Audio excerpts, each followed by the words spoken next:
नमस्कार, आप देख रहे हैं देश की बात और मैं हूं नगमा। देश में कोरोना के बिगड़ते हुए हालात पर प्रधानमंत्री एक समीक्षा बैठक कर रहे हैं जो अभी जारी है। देश में कोरोना के मामले बहुत तेजी से बढ़े हुए हैं। 24 घंटे में देश में 1,59,632 नए केस सामने आए हैं और साथ ही 327 मरीजों की मौत भी हुई है। देश में संक्रमण दर भी अब 10.21% हो चुकी है। ओमिक्रॉन के अब तक 3,623 केस मिले हैं, जिनमें से 1,409 मरीज ठीक हुए हैं। हमारे सहयोगी हिमांशु शेखर इस समय फोन लाइन पे मौजूद हैं। इस पर और जानकारी के लिए समीक्षा बैठक में किन तरह के मुद्दों पर चर्चा होनी है, जो ओमिक्रॉन के अलावा जो सारे की जीनोम सीक्वेंसिंग तो हो नहीं पा रही हिमांशु, पर जो मामले हैं और जो संक्रमण दर है कोविड की वो लगातार तेजी से बढ़ी है। जैसा देखा गया है विदेशों में भी वो पीक अब लग रहा है कि हिंदुस्तान भारत में जो है वो पहुंच रहा है। तो किस तरह की चीजों पर समीक्षा की जा रही है इस बैठक में, उच्च स्तरीय बैठक जो प्रधानमंत्री कर रहे हैं? देखिए, इस बैठक का जो मुख्य फोकस है वो पब्लिक हेल्थ फैसिलिटीज पर है, यानी जो जन स्वास्थ्य सुविधाएं जो अभी फिलहाल जिसकी तैयारी पिछले कई महीनों से भारत सरकार करती रही थी तीसरे लहर की आशंका को लेकर, अब जिस तरह से पिछले एक हफ्ते में करीब 5 गुना वृद्धि हुई है। मैं देख रहा था आंकड़े, एक हफ्ते पहले भारत में 27,553 मामले दर्ज हुए थे और जैसा आपने कहा कि लेटेस्ट डाटा आया है सरकार की तरफ से, उसमें 1,59,000 नए मरीजों की बात सामने आई है।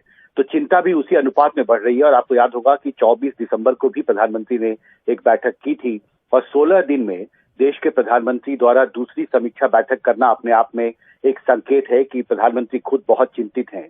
जिस तरह से कोशिशों के बावजूद जो नंबर है कोरोना मरीजों की वो लगातार बढ़ती जा रही है और इसका जो टाइटल है जिस पर ये आज चर्चा हो रही है वो पब्लिक हेल्थ की जो सर्विसेज हैं और जिस तरह की हॉस्पिटल्स की जो तैयारियां हैं कि जब अप्रत्याशित तरीके से मरीजों की संख्या बढ़ती जा रही है तो क्या जो बड़े सरकारी अस्पताल हैं, जो कोविड हॉस्पिटल हैं, हिमांशु, केयर हॉस्पिटल जी, एक बड़ी चिंता की बात इस समय स्वास्थ्य व्यवस्था पर इसलिए भी है क्योंकि जो डॉक्टर्स हैं वो भी आम नागरिकों की तरह ही इससे एक्सपोज्ड हैं और ज्यादातर जगहों पर देखा जा रहा है कि जो स्वास्थ्य कर्मचारी हैं वो चूंकि फ्रंटलाइन वर्कर्स हैं, बुरी तरह से पीड़ित हो रहे हैं स्वास्थ्य कर्मचारी, खास करके इस दौर में तमाम एहतियात के बावजूद।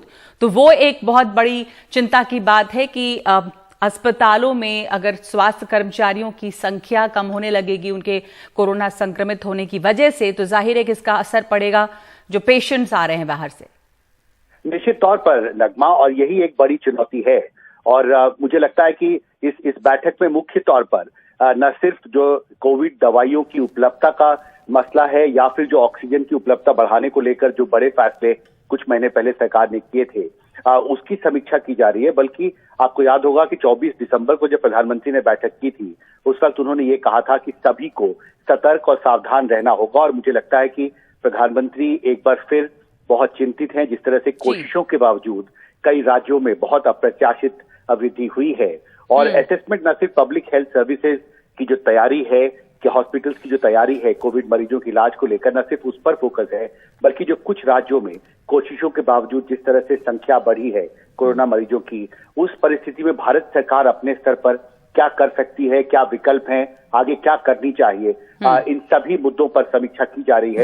अधिकारियों ने हमें बताया कि बहुत जल्दी विस्तृत जानकारी हमारे साथ साझा की जाएगी। अच्छी बात यह है कि अभी तक हॉस्पिटलाइजेशन की जो रफ्तार है वो कम है जैसा पिछले साल देखा गया था और बहुत सारे लोग जो हैं असिम्प्टोमेटिक भी हैं, संक्रमित हो रहे हैं, लेकिन कुछ लोग या काफी ज्यादा लोग हल्के लक्षण के बाद खुद से ठीक हो रहे हैं, अस्पताल की जरूरत नहीं पड़ रही है अब तक, पर अगर इसकी जरूरत पड़ती है तो जिस तेजी से संक्रमण फैल रहा है वो बहुत बड़ी चिंता जरूर खड़ी करता है। दिल्ली में कोरोना की रफ्तार भी बेकाबू है, बड़ी संख्या में डॉक्टर और स्वास्थ्य सेवाओं से जुड़े कर्मचारी संक्रमित हो रहे हैं। अब तक 500 से ज्यादा डॉक्टर दिल्ली में और स्वास्थ्य कर्मचारी संक्रमित हो चुके हैं। एम्स में करीब 300 डॉक्टर संक्रमित हैं। सफदरजंग अस्पताल में 80 रेजिडेंट डॉक्टर संक्रमित हैं। आरएमएल अस्पताल में करीब 90 स्वास्थ्य कर्मचारी कोविड संक्रमित हैं। एलएनजेपी अस्पताल में 3 स्वास्थ्य कर्मचारी संक्रमित हैं। चाचा नेहरू बाल चिकित्सालय में 40 स्वास्थ्य कर्मचारी, गंगाराम अस्पताल में 15 स्वास्थ्य कर्मचारी संक्रमित हैं। ओमिक्रॉन के केसेस भी रोज़ बढ़ रहे हैं। और इसी बीच हमारे जो हेल्थ केयर वर्कर्स हैं, जो डॉक्टर्स हैं, ना ही सिर्फ डॉक्टर्स लेकिन मेडिकल स्टाफ में जो और तरह तरह के जो स्टाफ आते हैं, नर्सेस से लेके पियोन से लेके बाकी मेडिकल स्टाफ भी अभी कोविड-19 से संक्रमित हो रहे हैं। और दिन पर दिन ये नंबर जो है, ये आंकड़ा जो है बढ़ते जा रहा है। अगर सिर्फ हम राजधानी की बात करें, अगर सिर्फ दिल्ली की बात करें, यहाँ पे कम से कम एटलीस्ट 500 ऐसे हेल्थ केयर वर्कर्स हैं, डॉक्टर्स इंक्लूडेड, जिनको कोविड-19 फिर से हो गया है। कई लोगों को तो फिर से हो गया है, दूसरी बार हो गया है, और कई लोगों ने ये वायरस जो है इस ओमिक्रॉन स्प्रेड में उनको इन्फेक्ट किया है कोविड-19 ने। लेकिन ये डेफिनेटली बहुत ही कंसर्निंग बात है, बहुत ही इसमें हम कह सकते हैं कि ये क्राइसिस सिचुएशन माना जा सकता है, या शुरुआत इस चीज़ का हम महसूस कर रहे हैं, क्योंकि हेल्थ केयर इंफ्रास्ट्रक्चर जो हमारा है, उस जितने नंबर डॉक्टर्स, जितने नंबर हेल्थ केयर वर्कर्स कम होते जाएंगे, जितने लोग आइसोलेशन में जाएंगे, उतना ही कम होता जाएगा पूरे हेल्थ केयर इंफ्रास्ट्रक्चर में। लेकिन इस समय जब केसेस इतने बढ़ रहे हैं, इतने पॉजिटिव केसेस बढ़ रहे हैं, और हॉस्पिटलाइजेशन भी हम देख रहे हैं कि दिन पर दिन फिर से बढ़ने शुरू हो गया है, ये जाहिर सी बात है कि डॉक्टर्स का कोविड-19 पॉजिटिव टेस्ट होना, हेल्थ केयर वर्कर्स का कोविड-19 पॉजिटिव टेस्ट होना बहुत ज़्यादा क्राइसिस, हेल्थ केयर वर्कर्स जो है ये क्राइसिस महसूस करना शुरू ऑलरेडी उन्होंने कर दिया है। इस वक्त मैं सफदरजंग हॉस्पिटल के सामने हूँ।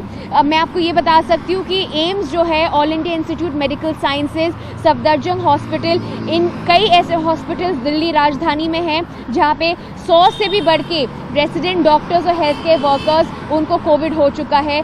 सिर्फ एम्स में ही कम से कम सोर्सेज, हमें सूत्रों से ये हमें मालूम पड़ रहा है कि 300 से ज़्यादा रेसिडेंट डॉक्टर्स जो है कोविड-19 हो गए, पॉजिटिव हो गए हैं।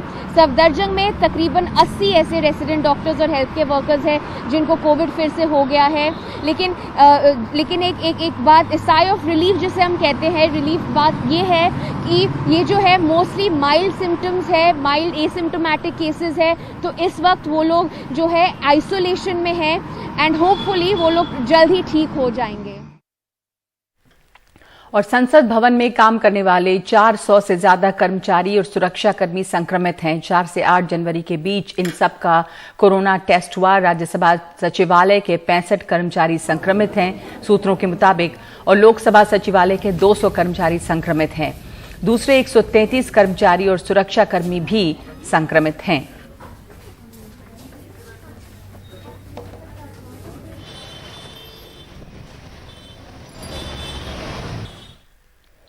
दिल्ली में कोरोना के जो लगातार बढ़ रहे हैं मामले, उस बीच आज दिल्ली के मुख्यमंत्री अरविंद केजरीवाल ने एक प्रेस कॉन्फ्रेंस की। अरविंद केजरीवाल खुद कोरोना संक्रमित थे और 7 दिन के आइसोलेशन और ठीक होने के बाद वो पहली बार वर्चुअल माध्यम से मीडिया के सामने आए और कहा कि कोरोना की तीसरी लहर में मरीज अस्पतालों में कम भर्ती हो रहे हैं।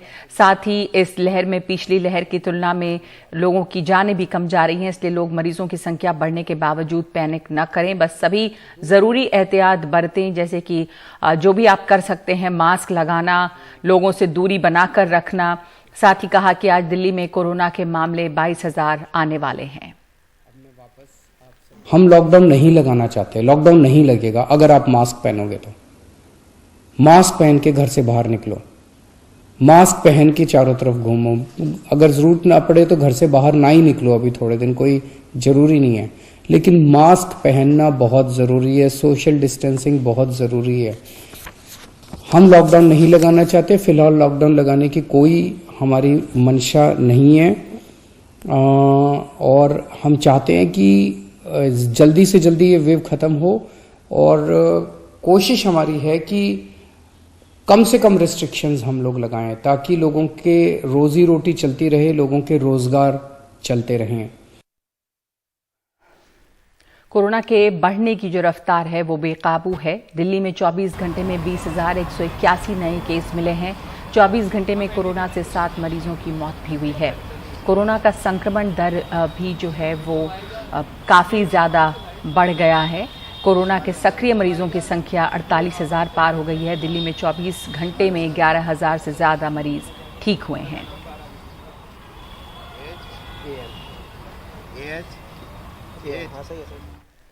और महाराष्ट्र में भी कोरोना के मामले लगातार बढ़ रहे हैं। 24 घंटे में कोरोना के 41,434 नए मामले आए हैं और 13 मरीजों की यहां पे मौत हुई है।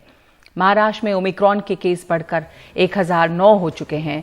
मुंबई में भी लगातार तीसरे दिन कोरोना वायरस के 20,000 से ज्यादा नए केस मिले हैं और पिछले 24 घंटों में 5 मरीजों की जान गई है। इस मामले में कोरोना का जो लगातार बढ़ रहा है मामला, उसमें महाराष्ट्र में नई पाबंदियां लगा दी गई हैं, जैसे स्कूल और कॉलेज तो 15 फरवरी तक बंद करने के आदेश दे दिए गए हैं। साथ ही सैलून, जिम, स्पा ये सब 50% क्षमता के साथ ही खुलेंगे। शॉपिंग मॉल 50% क्षमता के साथ सुबह 10 बजे से लेकर रात 8 बजे तक खुलेंगे।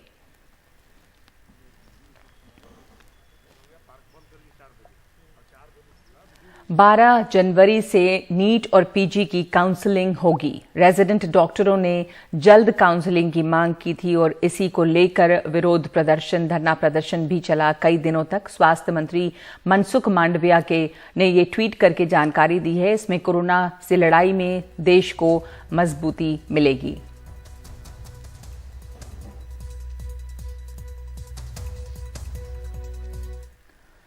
मनसुख मांडविया का ट्वीट है इस पर। उन्होंने ट्वीट करके बताया है कि रेजिडेंट डॉक्टर्स को स्वास्थ्य मंत्रालय द्वारा दिए आश्वासन अनुसार माननीय सर्वोच्च न्यायालय के आदेश के बाद एमसीसी द्वारा नीट पीजी काउंसलिंग 12 जनवरी 2022 से शुरू की जा रही है।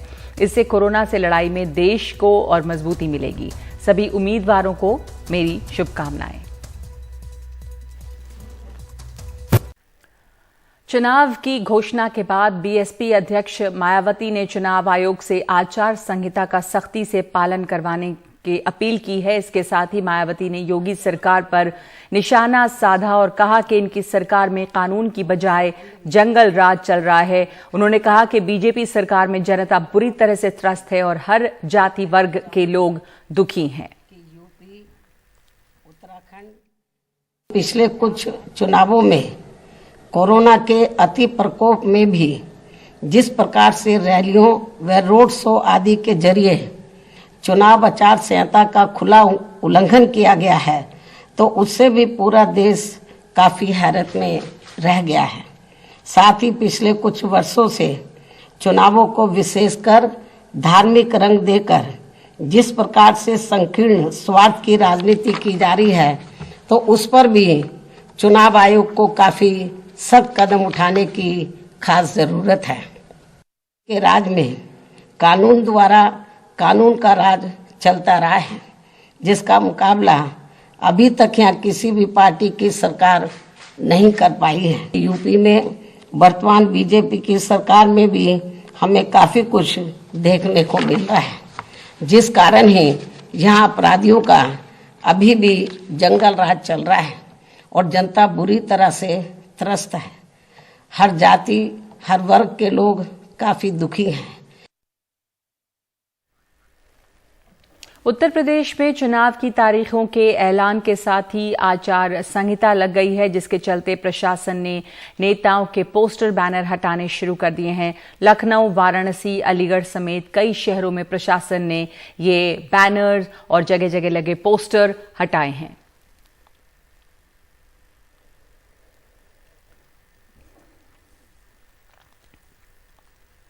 और आम आदमी पार्टी ने डिजिटल चुनाव प्रचार शुरू कर दिया है। पार्टी के संयोजक अरविंद केजरीवाल ने कार्यकर्ताओं से कहा है कि चुनाव हमारे लिए सत्ता पाने का साधन नहीं, देश और समाज में परिवर्तन का जरिया है। उन्होंने कार्यकर्ताओं से चुनाव में जुट जाने को कहा है।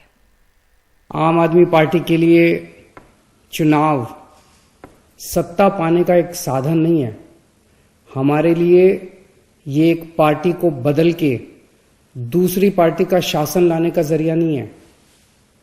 पार्टियां बदलने से कुछ नहीं होगा। 70 साल हो गए पार्टियां बदलते बदलते, कुछ बदला? सब कुछ वैसा का वैसा है। सिस्टम बदलना होगा, पूरा का पूरा सिस्टम बदलना होगा।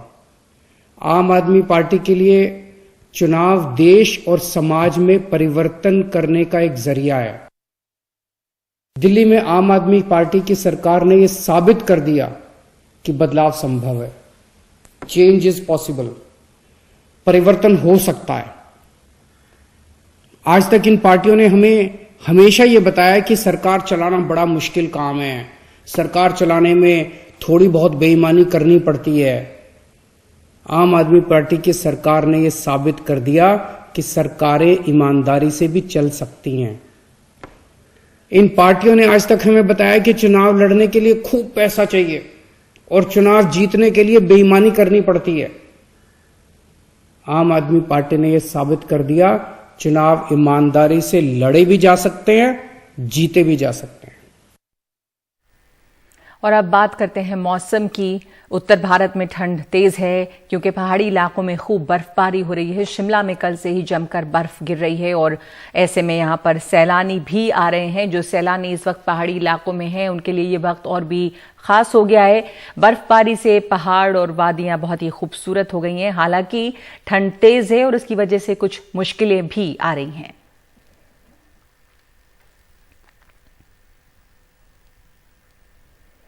हिमाचल में भी लाहौल और स्पीति में बर्फबारी चल रही है। यहां भी सैलानी इसका मजा ले रहे हैं।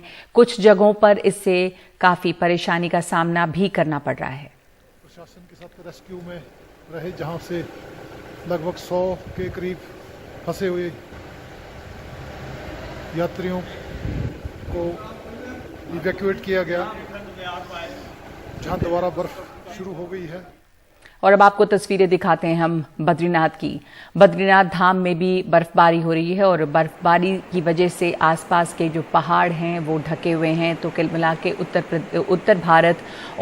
उत्तर भारत की पहाड़ियों पर इस समय बर्फबारी हो रही है, जिसका जो असर है वो मैदानी इलाकों में भी पता चल रहा है और इसी वजह से कई जगहों पे बारिश भी है। ये हम आपको दिखा रहे हैं बद्रीनाथ की तस्वीर, जहाँ पे बिल्कुल बर्फ़ की चादर बिछी हुई है और बद्रीनाथ धाम जो है वो भी बर्फ़ से ढका हुआ है।